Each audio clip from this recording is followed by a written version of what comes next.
वैसा दुष्ट जीवात्मा उसी प्रकार से धुंधकारी जब तक जिया तब तक परेशान किया और मरते समय मरने के बाद भी परेशान किया, प्रेत बन गया।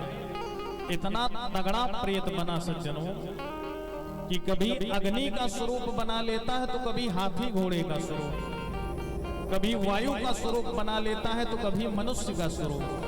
बहुत भयंकर प्रेत बना है। सब गांव वाले परेशान हो गए। गोकर्ण जी को पता चला कि मेरे भाई का प्राणांत हुआ, तो गया में उस समय तीर्थ पर निकले हुए थे गोकर्ण जी। तो गया में ही श्राद्ध किया, तर्पण किया, पिंडदान किया। लौट करके आए, रात्रि में अपने घर में एक स्थान साफ करके सोने लगे। तो जैसे मध्य रात्रि 12 बजे का समय हुआ, उसी समय सकृत मेघा सकृत हस्ती सकृत महिषो भवत, उसी समय इंद्र का स्वरूप दिखने लगा कि मानो मध्य रात्रि में मेरे सामने इंद्र उपस्थित हो गए। देखते ही देखते वही इंद्र घोड़े के रूप में परिवर्तित हो गए, फिर हाथी के रूप में, फिर अग्नि के रूप में अनेक रूप ग्रहण कर गए। गोकर्ण जी भी एक बार डर गए, उठे हकबका करके, ये कौन है समझ नहीं पाए। तो हाथ में जल लिया और जल लेकर के गायत्री मंत्र पढ़ करके जो छींटा मारा तो वह प्रेत अपनी कलाबाजी भूल गया, बोल पड़ा, बोलने की शक्ति आ गई। क्योंकि प्रेत कभी बोल नहीं सकता है, वह दूसरे के देह का आश्रय लेकर के ही बोलेगा, स्वयं में शक्ति बोलने की नहीं है। इसलिए अब बोलने की शक्ति आई है। तो क्या बोला कि अहम भ्राता त्वदीयोऽस्मि धुंधुकारीति नामतः स्वकीयैव दोषेण ब्रह्म त्वं नाशितं मया। अहम भ्राता त्वदीयोऽस्मि, हे भैया गोकर्ण जी, मैं तुम्हारा ही भाई हूं। धुंधुकारी नामतः, मेरा नाम धुंधुकारी है। स्वकीय नैव दोषेण, अपने दोष के कारण ही मैं मरा हूं। ब्रह्मत्वं नाशितं मया, मैंने अपने ब्राह्मणत्व को नाशित कर लिया इन वैश्याओं की कुसंग में, और अब मैं महान प्रेत बना हूं। तो अहो भ्राता कृपा सिंधु, हे कृपा सिंधु भाई, मेरी मुक्ति करा दो, क्योंकि मैं इस योनि में बहुत परेशान हूं, मुझे इस योनि से छुटकारा दिलाओ। गोकर्ण जी से बारंबार प्रार्थना की तो गोकर्ण जी ने कहा चिंता मत करो, सुबह होने दो, प्रातः काल होते ही मैं तुम्हारी मुक्ति का उपाय ढूंढूंगा। प्रातः काल हुआ, अनेक संत महात्माओं से मिले गोकर्ण जी, और एक ही प्रश्न है गोकर्ण जी का, एक ही प्रश्न है। क्या प्रश्न है कि प्रेत योनि में गए हुए जीव के मुक्ति का क्या उपाय है। प्रेत योनि में गए हुए जीव के मुक्ति का उपाय क्या है, बड़ा सार्थक प्रश्न है। कोई संत महात्मा बता नहीं पाता सटीक समाधान। इधर उधर का समाधान तो सब बताते हैं, लेकिन सटीक समाधान कोई नहीं बता पाया। तो गोकर्ण जी ने सूर्य देव का आवाहन किया। तुभ्यं नमो जगत साक्षिण, हे जगत के साक्षी सूर्य नारायण, रुक जाओ। सूर्य के वेग को रोक दिया। मैं तुमसे कुछ पूछना चाहता हूं। ब्रूहि मे मुक्ति हेतुकम, मेरे भाई धुंधकारी की मुक्ति का क्या उपाय है, आप ही बताओ। तो सूर्य नारायण ने क्या उत्तर दिया। सूर्य नारायण ने कहा श्रीमद् भागवतान मुक्ति सप्ताहम वाचनम करो। हे गोकर्ण जी, आपके भाई की मुक्ति का एक ही उपाय है कि श्रीमद् भागवत महापुराण की सप्ताहमयी कथा सुना दो। बस सप्ताह कथा, सप्ताहम वाचनम करो। यदि साप्ताहिक श्रीमद् भागवत की कथा को आप सुना दिए अपने धुंधकारी को, तो वह अवश्य ही मुक्त हो जाएगा। गोकर्ण जी ने सूर्य नारायण की बातों का अनुमोदन किया और दूसरे ही दिन गोकर्ण जी ने श्रीमद् भागवत महापुराण की कथा का गान करना प्रारंभ कर दिया। श्रीमद् भागवत महापुराण की कथा का गान करना प्रारंभ किया तो पूरे गांव वाले एकत्रित हो गए। एक भी व्यक्ति नहीं बचा गांव में, सब कथा सुनने चले आए। गुलालपुर की तरह थोड़ो थे वो सब, ये घर में सो रहे हैं खा पी कर, सब एकत्रित हो गए और कथा प्रारंभ हुई।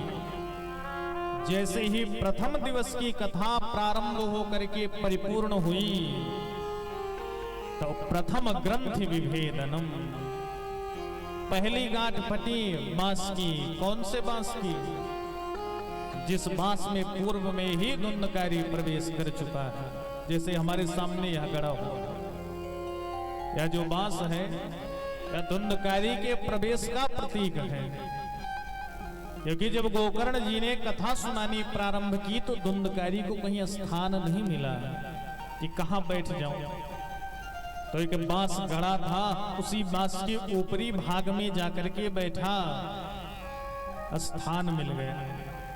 और श्रीमद् भागवत के प्रथम दिवस की कथा को बड़े ध्यान से सुना। जैसे ही पहले दिवस की कथा परिपूर्ण हुई तो प्रथम ग्रंथ विभेदनम, बांस की पहली गांठ फटी, धुंधकारी दूसरे गांठ में प्रवेश कर गया। इसी प्रकार से द्वितीय ग्रंथ विभेदनम, दूसरे दिवस में दूसरी गांठ फटी। एवं क्रमेण एवं सप्त दिनश्चैव सप्त ग्रंथ विभेदनम, एवं क्रमेण सातवें दिन की कथा जैसे ही परिपूर्ण हुई तो सातों गांठें फट गई, बांस अलग हुआ और उसी के मध्य भाग से दिव्य रूप धरो जात तुलसी दाम मंडितः पीतवास घनश्याम मुकुटी कुंडलान्वितः, पीत पीतांबर को धारण किया हुआ, बढ़िया कानों में कुंडल पहन करके, मोर मुकुट को धारण करके, वैजयंती की माला को पहन करके धुंधकारी उसी बांस के मध्य से पार्षद के रूप में प्रकट हो गया। समस्त श्रोता समुदाय धुंधकारी के इस स्वरूप को देखकर दंग रह गए। अरे ये तो अपना ही धुंधकारी है, कितना सुंदर दिखने लगा, कितना अद्भुत लग रहा है। धुंधकारी का स्वरूप पार्षद के रूप में परिवर्तित हुआ कि आकाश मार्ग से विमान आने लगा। विमान आकर धुंधकारी के बगल ही खड़ा हो गया।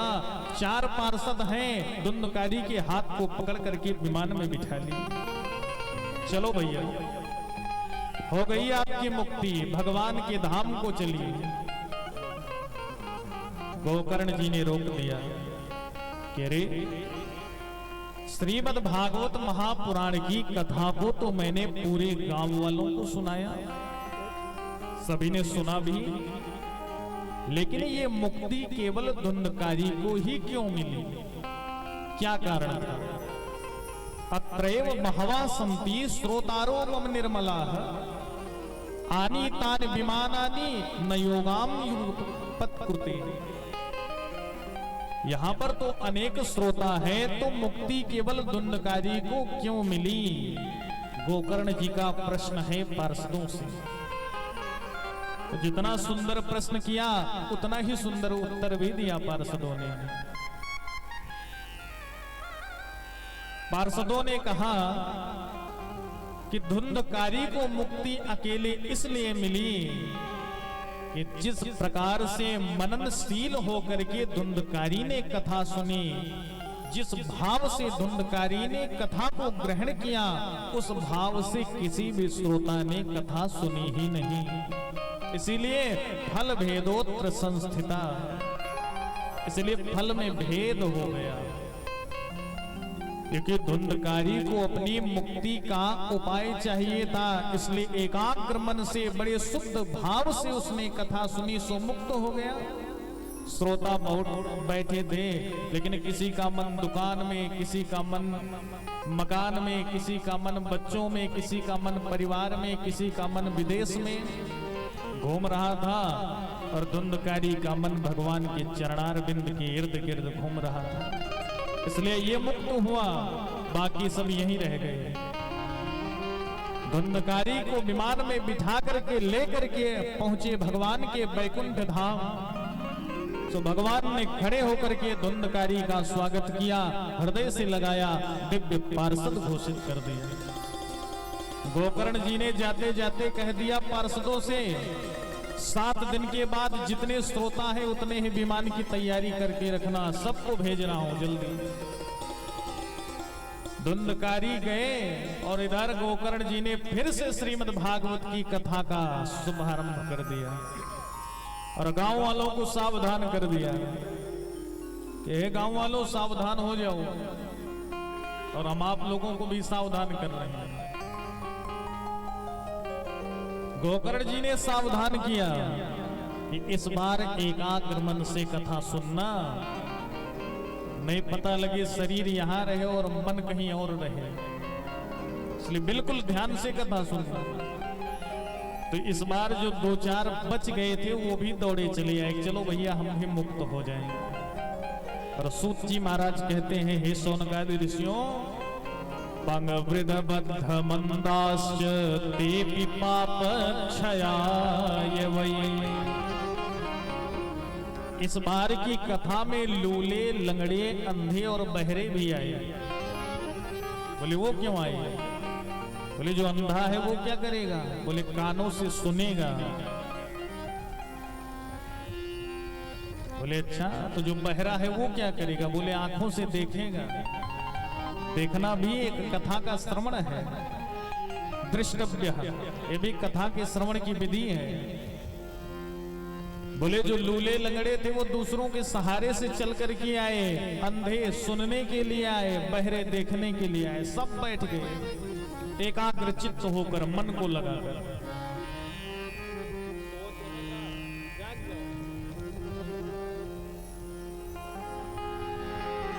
सब एकाग्र मन से बैठ गए सज्जन, और गोकर्ण जी ने लगी कथा का श्रवण पान कराना, प्रारंभ कर दिया भागवत की कथा का गाना।